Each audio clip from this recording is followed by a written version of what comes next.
السلام علیکم ورحمۃ اللہ وبرکاتہ۔ امید کرتا ہوں کہ آپ سب خیر وعافیت سے ہوں گے۔ آج اصل میں ایک مختلف ٹاپک پر مجھے بات کرنا ہے، اگر میں یوں کہوں کہ ہمارے ایمان اور عقیدے کا حصہ ہے تو بھی غلط نہ ہوگا۔ آپ ذرا یہ ویڈیو دیکھیے۔ السلام علیکم ورحمۃ اللہ۔ رمضان کا بابرکت مہینہ شروع ہو گیا ہے اور اس میں ابھی ہمارے ہاں پاکستان میں یہ رواج ہے، کچھ لوگ 2 قرآن پڑھے، 3 پڑھے، جتنی جس کی طاقت ہوتی ہے۔ یہاں لوگوں کو لگتا ہے کہ قرآن کو ایک ریس لگانا، اسے کئی بار پڑھنا، یہ ایک ثواب کا۔ قرآن اس لیے اتارا ہی نہیں۔ اب مجھے نہیں پتا، میں کسی کو ڈائریکٹ نہیں کہہ سکتی کہ تمہارے پڑھنے سے تمہیں ثواب ملتا ہے یا نہیں ملتا، لیکن میں فائدہ کوئی نہیں۔ ثواب تو ایک غیبی چیز ہے، اللہ کی مرضی دے نہ دے، ہاں البتہ فائدہ کوئی نہیں ہے۔ آپ نے جتنے مرضی دورے کیے ہوں، لیکن میں فائدہ کوئی نہیں۔ ثواب تو ایک غیبی چیز ہے، اللہ کی مرضی دے نہ دے، ہاں البتہ فائدہ کوئی نہیں ہے۔ آپ نے جتنے مرضی دورے کیے ہوں۔ اس میں آپ نے دیکھا کہ ایک محترمہ وہ قرآن پاک کی تلاوت کے حوالے سے ایک خاص اپنا نظریہ جو اس کو کتنا ہلکے انداز سے پیش کر رہی ہیں۔ اچھا، ویسے یہ ذہن میں رکھیے کہ کوئی زیادہ اتنی اچھی روش نہیں ہوتی کہ ہم خواتین کو اور عورتوں کو اس طرح کی چیزوں کا جواب دیں، لیکن جب بات اتنی غیر اہم کر کے کی جائے گی، جو قرآن پاک کا ایک خاص حصہ ہے، اس کے حوالے سے بات چیت کی جائے گی، تو پھر یقیناً اس کا جواب دینا قرآن و حدیث کی روشنی میں ضروری ہے۔ تو اب میں آپ کی خدمت میں پیش کرتا ہوں کہ جو وہ محترمہ فرما رہی ہیں کہ تلاوت سے تو کوئی وہ تو مقصود ہی نہیں ہے، اور قرآن پاک پڑھنا تو وہ مجھے نہیں ایسا لگتا کہ اس سے کوئی ثواب ہوگا۔ ذرا اس بات پر سب سے پہلے ہم نظر دوڑاتے ہیں، اور اس کو سمجھنے کے بعد انہوں نے بالکل آخر کے اندر ایک اور بہت عجیب سی بات کی ہے۔ میں سمجھتا ہوں کہ کوئی پڑھا لکھا انسان اس طرح کی گفتگو یا اس طرح کی بات نہیں کر سکتا ہے۔ ایک اسکالر کا کام یہ ہوتا ہے کہ قرآن و حدیث کی تمام مجموعی تعلیمات کو سامنے رکھ کر کے لوگوں کے سامنے دین کو پیش کیا جائے۔ ابھی اس اتنے حصے کو دیکھیے، اس کے بعد میں ہر شخص کو تو یہ حق حاصل نہیں ہے کہ وہ دین کے حوالے سے جو بھی اپنا نظریہ رکھتا ہو، جو بھی اپنی سوچ رکھتا ہو، وہ دین کے اوپر اس کو تھوپ ڈالے اور دین کے بارے میں وہ اپنی رائے قائم کر دے، جب تک کہ اس کو اس کے بارے میں حقیقت سے آگاہی نہ ہو۔ تو سب سے پہلے ہم اس تلاوت کے دلائل کے حوالے سے بات کرتے ہیں۔ ذرا آئیے اس مسئلے کو پہلے سب سے سمجھتے ہیں۔ اصل پرپس جو قرآن پاک کا ہے وہ قرآن پاک کے معانی، مطالب اور مفاہیم ہی ہیں، لیکن اس کی اہمیت کو واضح کرتے ہوئے ان کے بارے میں یہ کہنا کہ اس کا تو کوئی فائدہ نہیں، یہ جملہ تو غلط ہے۔ تو دیکھیے جی، سب سے پہلے سورہ آل عمران آیت نمبر 164 ہے، جس میں اللہ تعالیٰ نبی پاک صلی اللہ علیہ وسلم کی بعثت کے حوالے سے اپنے انعامات کا تذکرہ فرمایا ہے کہ لَقَدْ مَنَّ اللَّهُ عَلَى الْمُؤْمِنِينَ إِذْ بَعَثَ فِيهِمْ رَسُولًا مِنْ أَنفُسِهِمْ يَتْلُو عَلَيْهِمْ آيَاتِهِ وَيُزَكِّيهِمْ۔ اب یہ دیکھیے یہاں پر یہ تفسیر ابن کثیر والا یہ یتلو علیہم آیاتہ کا ترجمہ کر رہے ہیں، یعنی القرآن، قرآن پاک کو۔ اب آپ کہیں گے کہ یہاں سے تلاوت سے مقصود تو قرآن پاک کا سمجھنا ہی ہے، تو وہ اس وجہ سے ٹھیک نہیں ہے کیونکہ اسی آیت میں آ گئی وَيُعَلِّمُهُمُ الْكِتَابَ، کہ اللہ کے نبی صلی اللہ علیہ وسلم کے جو 4 بنیادی کام تھے، ایک تو یتلو علیہم آیاتہ، دوسرا کام تھا یزکیہم، اور تیسرا کام تھا ویعلمہم الکتاب، کہ ان کو کتاب سکھلانی تھی، والحکمہ، اور ان کو حکمت سکھلانی تھی۔ یہ 4 بنیادی کام آپ صلی اللہ علیہ وسلم کے ذکر کیے گئے ہیں۔ ویعلمہم الکتاب کہ یہ الگ سے ذکر کیا ہے، اور یتلو علیہم آیاتہ اس کو بالکل الگ سے ذکر کیا ہے۔ اب اس کو الگ سے ذکر کرنا، اس کا مطلب یہ ہوا کہ قرآن پاک کی تلاوت بھی مقصود ہے، اور وَيُعَلِّمُهُمُ الْكِتَابَ، اور تعلیم کتاب یعنی قرآن اور سنت وہ بھی مقصود ہے، کیونکہ تعلیم اس کو کہا جاتا ہے۔ سورہ عنکبوت کی آیت نمبر 45 ہے۔ یہ دیکھیے کہ اُتْلُ مَا أُوحِيَ إِلَيْكَ، یہ آپ کو نظر آ رہا ہوگا، اُتْلُ مَا أُوحِيَ إِلَيْكَ، کہ آپ تلاوت کیجئے جو آپ کی طرف وحی کیا گیا ہے۔ اُتْلُ کہ یعنی اقرأ، اقرا کا معنی ہوتا ہے پڑھنا، پڑھنا بھی مقصود ہے۔ یہ ایک اور حوالہ، ایک اور آیت مبارکہ ہے، سورہ مزمل کی آیت نمبر 4 ہے۔ یہ دیکھیے یا ایھا المزمل قم اللیل الا قلیلا نصفہ او انقص منہ قلیلا وزد علیہ ورتل القرآن ترتیلا۔ یہ علامہ جار اللہ زمخشری تفسیر کشاف بڑی مشہور تفسیر ہے۔ یہ دیکھیے ترتیل القرآن کی تفسیر کرتے ہیں کہ قراءتہ علی ترسل، کہ قرآن کی تلاوت کرنا ٹھہر ٹھہر کر، اور حروف کی اور حرکات کی ادائیگی، اور یہ سارا کچھ جو ہے وہ انہوں نے یہاں پر کیا ہے۔ عربی کا مسئلہ یہ ہے کہ ہمیں سمجھ میں نہیں آتا، تو یہاں پر انہوں نے واضح طور پر لکھا ہے کہ اس طرح کی قراءت کرو تاکہ بالکل ٹھہر ٹھہر کر ہو، یہ ایک اور آیت مبارکہ ہے جو قرآن پاک کی قراءت کے اوپر دلالت کرتی ہے کہ قراءت بھی معانی کی طرح ایک اہم اس کا حصہ ہے۔ یہ سورہ بقرہ کی آیت نمبر 23 ہے، یہ آپ کو مل رہی ہوگی۔ یہاں سے ذرا دیکھیے وَإِن كُنتُمْ فِي رَيْبٍ مِّمَّا نَزَّلْنَا عَلَىٰ عَبْدِنَا فَأْتُوا بِسُورَةٍ مِّن مِّثْلِهِ، یہ والا حصہ ہے یہاں پر محل استشہاد کہ اگر تم شک میں ہو اس چیز میں جو ہم نے نازل کیا اپنے بندے پر یعنی محمد صلی اللہ علیہ وسلم پر، تو فَأْتُوا بِسُورَةٍ مِّن مِّثْلِهِ، تو ذرا ایک اس جیسی صورت ذرا لا کر کے دکھاؤ۔ دیکھیے اگر صرف معانی مقصود ہوں، اس کو سمجھنا صرف مقصود ہو، میں پھر بار بار عرض کر رہا ہوں کہ میں یہ نہیں کہہ رہا ہوں کہ سمجھنا اس کو مقصود نہیں، بلکہ اصل مقصود وہ ہے، لیکن اس بات سے انکار کرنا کہ الفاظ کا کوئی فرق نہیں پڑتا اور الفاظ سے کوئی فرق نہیں پڑتا، یہ بات انتہائی غلط ہے۔ دیکھیے فَأْتُوا بِسُورَةٍ مِّن مِّثْلِهِ، قرآن پاک کے الفاظ بھی ایک معجزہ ہیں۔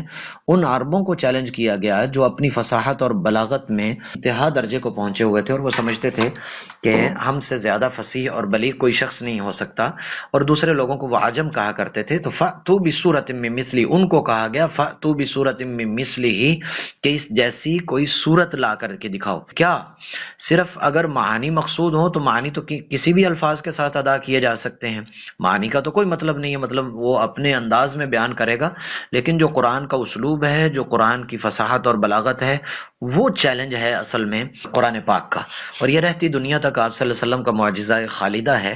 فَأْتُوا بِسُورَةٍ مِّن مِّثْلِ مَا جَاءَ بِهِ إِن زَعَمْتُمْ، اگر تم یہ خیال کرتے ہو کہ انہ من غیر عند اللہ، یہ والا دیکھیے والا حصہ جو آپ کو نظر آ رہا ہوگا فَأْتُوا بِسُورَةٍ مِّثْلِ والا، کہ ان زعمتم، اگر تمہارا یہ خیال ہے کہ انہ من عند غیر اللہ، کہ اللہ کے علاوہ کسی اور کی طرف سے ہے، فعارضوه بمثل ما جاء به، تو تم اس جیسا لے کر آ جاؤ، واستعینوا علی ذلک بمن شئتم من دون اللہ، اللہ کے علاوہ جس کو بھی تم چاہتے ہو تو اپنی مدد کے لیے لے آؤ اور اس جیسی ایک صورت لا کر کے دکھاؤ، فانکم لا تستطیعون ذلک، اس لیے کہ تم اس کی طاقت نہیں رکھتے ہو۔ قرآن الفاظ بھی ہیں، صرف معنی نہیں، قرآن الفاظ بھی ہیں، لہٰذا جیسے اس کے معنی بڑے مقدس ہیں، اس سے کہیں زیادہ اس کے الفاظ بہت مقدس ہیں۔ کیوں؟ اس لیے کہ کہا گیا کہ اگر انسان اور جنات یہ سب کے سب جمع ہو جائیں، الا یاتوا بمثل ھذا القرآن، کہ اس جیسے قرآن لے کر آئیں، لا یاتون بمثلہ، وہ اس جیسا قرآن نہیں لا سکتے، ولو کان بعضهم لبعض ظہیرا، اگرچہ وہ ایک دوسرے کے مددگار بن جائیں۔ اور دوسری قرآن پاک میں بہت ساری آیات میں آیا ہے فقرؤوا ما تیسر، فقرؤوا ما تیسر، البتہ جہاں بیان کا لفظ آیا ہے، جہاں تدبر کا معنی آیا ہے، جہاں تعلیم کا لفظ آیا ہے، اور جہاں پر فہم کا مطلب آیا ہے، یعقلون، تعقلون، یعلمون، علم کے مادے سے جو مشتق کیا گیا ہے، ان تمام کی تمام آیات میں قرآن کو سمجھنے کی طرف ترغیب دلائی گئی اور سمجھنا مقصود ذکر کیا گیا ہے کہ وہ مقصود ہے، مگر اس کے الفاظ سے انکار نہیں کیا جا سکتا۔ اب ذرا ہم آ جاتے ہیں احادیث کی طرف کہ احادیث میں یعنی معنی تو مقصود ہیں ہی، لیکن کیا الفاظ کے اوپر بھی کچھ ملتا ہے کہ نہیں ملتا؟ کہ جو محترمہ فرما رہی تھی کہ مجھے تو نہیں لگتا کہ اس پہ کوئی ثواب ملتا ہوگا یا نہیں، آپ کو نہیں لگتا وہ ایک الگ قصہ ہے، کیا حقیقت میں بھی ایسا ہے کہ نہیں ہے؟ ذرا آئیے احادیث کی روشنی میں اس کو دیکھتے ہیں۔ یہ ذرا آپ کے سامنے میں نے ابھی ایک حدیث مبارکہ کھولی ہے، میں اس کا ترجمہ کر دیتا ہوں۔ راوی حضرت عبداللہ بن مسعود رضی اللہ تعالیٰ عنہ، احکام الشریعہ صغریٰ میں لکھا ہے، شارح فی مقدمہ صحیح الاسناد ترمذی شریف میں 2910 حدیث نمبر ہے، قرأ حرفا من کتاب اللہ، جس بندے نے ایک حرف پڑھا اللہ کی کتاب میں سے، فلہ حسنہ، اس کو ایک نیکی ملے گی، والحسنۃ بعشر امثالها، اور ایک نیکی جو ہے وہ 10 کے برابر ہو جائے گی۔ لا اقول، آپ صلی اللہ علیہ وسلم نے فرمایا کہ لا اقول الف لام میم حرف، کہ الف لام میم ایک حرف میں نہیں کہتا، بلکہ الف حرف و لام حرف و میم حرف، بلکہ الف الگ حرف ہے، لام الگ حرف ہے، اور میم الگ سے حرف ہے۔ یہاں پر السلسلۃ الصحیحہ میں انہوں نے ذکر کر دیا اس کو۔ یہاں پر دیکھیے کہ تخریج تو اس کی امام ترمذی نے کی ہے، مگر اعلیٰ شرط مسلم ہے، یعنی اس درجے کی ہے کہ اس کو امام مسلم ذکر کریں۔ پھر اس کا یہ یہاں پر بھی صحیح اس کا ذکر کیا گیا ہے کہ یہ صحیح حدیث ہے۔ ایک بات عرض کرنا چاہتا ہوں، دیکھ الف لام میم کے بارے میں یہ حروف مقطعات ہیں، ان کے بارے میں جو جمہور مفسرین کی رائے ہے، ہر ایک نے اپنے ذوق کے حساب سے ان کی تشریحات کرنے کی کوشش کی ہے، مگر جمہور مفسرین کی رائے یہ ہے کہ الف لام میم جو حروف مقطعات ہیں، کاف ہا یا عین صاد طہ الف لام را، یہ وہ حروف مقطعات ہیں، ان کی مراد اللہ کے سوا کوئی نہیں جانتا۔ آپ نے اکثر مفسرین دیکھا ہوگا کہ وہ لکھتے ہیں اللہ اعلم بمرادہ، اللہ کو اس کی مراد کا علم ہے۔ اب محترمہ کے بقول اگر آپ کو اس کا ترجمہ نہیں آتا تو کوئی فائدہ نہیں ہے، اور الف لام میم اس کا ترجمہ تو اکثر مفسرین محترمہ سے ہی معلوم کر لیں کہ اس کا ترجمہ کیا ہوتا ہے الف لام میم کا. تو الف لام میم کا ترجمہ کوئی نہیں جانتا جمہور کے مفسرین کے قول کے مطابق. جب اس کا معنی کوئی نہیں جانتا تو اللہ کے نبی صلی اللہ علیہ وسلم نے عجیب قربان جائیں آپ صلی اللہ علیہ وسلم کی ذات اقدس پر کہ مثال بھی وہ دی ہے کہ آج کے زمانے میں جو بندہ اعتراض کر رہا ہے اس کا توڑ یہاں سے واضح ہو رہا ہے. ایسی مثال پیش کی ہے الف لام میم. اگر کوئی اور حرف ہوتا تو کوئی کہہ سکتا تھا کہ اس کا معنی بڑا اچھا بنتا ہے اس وجہ سے اس میں یوں ہے، بلکہ فرمایا الف الگ حرف ہے، لام الگ حرف ہے اور میم الگ حرف ہے. گویا کہ جس نے الف لام میم پڑھا تو اسے 30 نیکیاں مل گئیں. حضرت عائشہ رضی اللہ تعالیٰ عنہ اس کی راویہ ہیں. علامہ البانی نے بھی اس کو ذکر کیا ہے، صحیح ترمذی کی ہے، اور حدیث کا حکم یہ والا لگا ہوا ہے کہ صحیحن کہ یہ حدیث مبارکہ صحیح ہے. الذی یقرأ القرآن، جو قرآن کو پڑھتا ہے، وہ ماہر بہ، اور وہ مہارت بھی اس میں ہے، مع السفرۃ الکرام البررہ.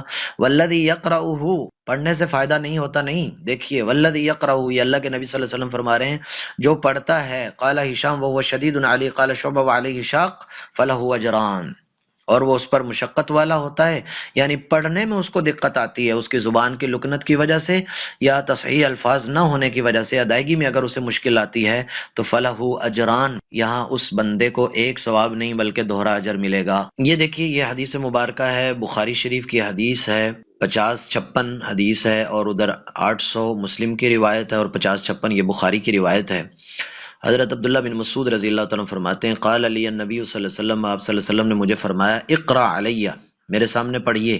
قلت اقرا علیک وعلیک انزل، کیا میں آپ کے سامنے پڑھوں اور آپ پر یہ قرآن اترا ہے؟ تو فرمایا انی احب، میں پسند کرتا ہوں کہ ان اسمعہ من غیری، کہ میں اپنے سے علاوہ دوسرے سے قرآن کی تلاوت سنوں یا قرآن سنوں. اب قرآن جب سنا جاتا ہے، سننا دیکھیے سننا کتنا اجر و ثواب کا کام ہے اور کتنا باعث برکت ہے، وہ اس حدیث مبارکہ سے بہت واضح ہو رہا ہے. اب ان احادیث کے بعد بھی اگر کوئی شخص یہ سمجھتا ہے کہ بھئی قرآن پاک پڑھنے سے اور قرآن پاک کی تلاوت کرنے سے اور حروف پڑھنے سے میرا خیال ہے کہ کوئی نیکی نہیں ملتی، تو اسے چاہیے کہ ذرا ان چیزوں کو دوبارہ سے دیکھے. جی امید ہے کہ آپ کو اس بارے میں وضاحت ہو چکی ہوگی کہ تلاوت اور قرآن کی قراءت اور پڑھنا وہ مقصود ہے کہ نہیں ہے.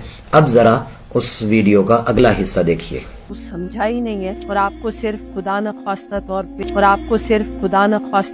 پہ ایک حافظ بنا دیا گیا ہے، اور اب آپ کو لگتا ہے کہ آپ جو ہے نا وہ پڑھتے چلے جائیں گے اور نیکیاں اکٹھی. اب ذرا دوسری بات کی طرف آ جاتے ہیں جس میں انہوں نے یہ کہا ہے کہ خدا نخواستہ اگر حفظ بھی کر لیا ہے تو یا حفظ کروا دیا گیا ہے. الفاظ دیکھیے اور الفاظ کے اوپر غور کیجیے کس انداز سے وہ ادائیگی ہے. اب ذرا دیکھتے ہیں کہ کیا قرآن کو یاد کرنے کی ترغیب نہیں دلائی گئی، کیا قرآن پاک کو حفظ کرنے کی ترغیب نہیں دلائی گئی. اگر صرف معانی پر مقصود ہیں تو معانی تو صحابہ کرام عرب تھے اور صحابہ کرام عربی جانتے تھے، ان کو ان کے معانی اور مطالب سمجھ آتے تھے. پھر کیوں ایسا تھا کہ قرآن پاک یاد کرنے والے صحابہ کرام کی ایک الگ سے لسٹ تھی؟ حتیٰ کہ غزوہ احد میں حدیث پاک میں آتا ہے کہ غزوہ احد میں جب شہداء تھے تو آپ صلی اللہ علیہ وسلم جو حافظ قرآن ہوتا تھا اس کو پہلے لحد میں اتارا کرتے تھے، اسے مقدم رکھتے تھے حافظ قرآن کو. تو حفظ قرآن اگرچہ ان کو معنی تو آتے تھے لیکن حفظ قرآن بھی ایک مقصود ہے. ذرا اس کو دیکھیے. بئس ما لأحدهم من یقول، یہ ذرا اس کا ترجمہ سمجھیے پھر میں آپ کو اس کے بارے میں بتاتا ہوں. بئس ما لأحدهم من یقول، بہت برا ہے کسی شخص کے لیے کہ وہ یہ کہے نسیت آیت کیت و کیت، کہ میں نے فلاں فلاں آیت بھلا دی، بلکہ اس کو یہ چاہیے کہ وہ کہے کہ نسی، مجھے بھلا دی گئی، واستذکر القرآن، قرآن کو یاد کرو. فَإِنَّهُ أَشَدُّ تَفَصِّيًا مِّن صُدُورِ الرِّجَالِ مِنَ النَّعَمِ، کہ جیسے جانور جو ہے وہ رسی چھڑوا کر کے بھاگ جاتا ہے، اسی طرح آدمیوں کے دلوں سے قرآن بھی نکل جاتا ہے. یہ حضرت عبداللہ بن مسعود رضی اللہ تعالیٰ عنہ اس کے راوی ہیں. صحیح بخاری یہ ہے، 50-32 اس حدیث کا نمبر ہے، رقم الحدیث ہے، اور 790 یہ مسلم شریف کے اندر 790 پر یہ حدیث ہے. اب اس حدیث پاک میں واضح طور پر ہے کہ اگر کوئی شخص یہ کہتا ہے کہ میں نے فلاں آیت میں نے بھول لی، تو اس کا مطلب یہ ہے کہ استغناء اس میں پایا جا رہا ہے. تو اس کا مطلب تو الگ سے ہے، لیکن یہاں پر فرمایا جائے کہ وَاسْتَذْكِرُ الْقُرْآن، قرآن کو یاد کرو، قرآن کا اہتمام رکھو. کہیں ایسا نہ ہو کہ جیسے ایک جانور جو ہے وہ رسی چھڑوا کر کے بھاگ جاتا ہے، اس طرح قرآن پاک بھی سینوں سے نکل جاتا ہے. یہ حدیث نمبر 2 ذرا دیکھیے گا. دلیل کے طور پر دوسری دلیل، من حفظ 10 آیات من اول سورۃ الکہف عصم من الدجال، من حفظ، جس بندے نے یاد کر لی، حفظ کر لی، حفظ کا معنی ہوتا ہے حفظ کرنا، ہم اردو میں بھی یہ لفظ بولتے ہیں، کوئی اس کا غلط مطلب نہیں لے سکتا ہے، جس بندے نے سورہ کہف کی ابتدائی 10 آیات حفظ کر لیں، عصم من الدجال، وہ دجال کے فتنے سے محفوظ کر دیا گیا۔ راوی ہیں حضرت ابو درداء رضی اللہ تعالیٰ عنہ، مسلم شریف میں صحیح مسلم ہے 809 نمبر روایت ہے، ظاہر سی بات ہے کہ جو صحیح مسلم ہے صحیح حدیث ہے، تو یہ اس میں ذکر کیا گیا ہے۔ اب یہاں پر ذرا دیکھیے اس کو کہ ایک بندے کو اگر بالفرض اس کا ترجمہ نہیں آتا، میں یہ نہیں کہہ رہا ہوں کہ اس کو ترجمہ نہیں سیکھنا چاہیے، بھائی سیکھنا چاہیے، وہی اصل مقصود ہے، لیکن ایک بندے کو اگر ابتدائی 10 آیات آتی ہیں اور اسے ترجمہ نہیں آتا ہے لیکن اس نے 10 آیات یاد کی ہوئی ہیں اور وہ الفاظ ہیں، تو کیا وہ دجال کے فتنے سے محفوظ نہیں ہوگا اس حدیث پاک کے لحاظ سے؟ اور یہ صحیح مسلم کی روایت ہے، عام کسی کتاب کی میں روایت بھی پیش نہیں کر رہا ہوں۔ اب یہ حدیث مبارکہ ہے، ذرا آپ کو نظر آ رہی ہوگی کہ ان الذی لیس فی جوفہ شیء من القرآن، کہ بے شک وہ دل یا وہ پیٹ یا وہ دل جس میں قرآن پاک کا کوئی حصہ نہ ہو، کل بیت الخرب، وہ ویران گھر کی طرح ہے، وہ ویران گھر کی طرح ہے۔ راوی ہیں حضرت عبداللہ بن عباس رضی اللہ تعالیٰ عنہ، ترمذی شریف کے اندر اس کو ذکر کیا گیا ہے، اور 29-13 یہ حدیث ہے، اس کا درجہ جو ہے وہ حسن صحیح ہے۔ امام اخرجہ احمد، یعنی امام احمد بن حنبل رحمہ اللہ تعالیٰ نے اپنی مسند احمد میں بھی اس کو ذکر کیا ہے، اور رقم الحدیث یعنی حدیث نمبر ہے 1947، اور امام دارمی نے، امام حاکم نے اسی طرح اس کو ذکر کیا ہے۔ اچھا جی، اس کے بعد ہے اگلا راوی حضرت عبداللہ بن عباس رضی اللہ تعالیٰ عنہ، اور حاکم المستدرک علی الصحیحین، یہ تو معلوم بھی نہیں ہوگا کہ المستدرک علی الصحیحین جو ہے نا وہ کیا ہوتا ہے۔ صحیح الاسناد روایت ہے کہ ان الذی لیس فی جوفہ شیء من القرآن شیء کالبیت الخرب، یہ الفاظ میں تھوڑا سا آگے پیچھے ہے پچھلی حدیث میں، اور اس میں شیء آگے پیچھے ہے، ذرا اس کو آپ دیکھیے گا۔ چند میں نے مثالیں پیش کی ہیں، وگرنہ اس کے علاوہ اور بھی بہت ساری اس کی مثالیں ہیں، کیونکہ یہ ویڈیو بہت زیادہ لمبی ہو جائے گی۔ اسی طرح جیسے کچھ صورتوں کے فضائل کے حوالے سے بھی مختلف حدیث کے اندر آیا ہے کہ جو بندہ سورہ ملک پڑھتا ہے وہ سورہ ملک اس کی سفارش کرتی ہے۔ اسی طرح الف لام میم سجدہ کے بارے میں آیا ہے، اسی طرح سورہ واقعہ کے بارے میں آیا ہے۔ حضرت عبداللہ بن مسعود رضی اللہ تعالیٰ عنہ اپنی بیٹیوں کو سورہ واقعہ ہر روز پڑھنے کا کہا کرتے تھے، اور فرمایا جو سورہ واقعہ پڑھتا ہے اس سے رزق کی تنگی ہٹا لی جاتی ہے۔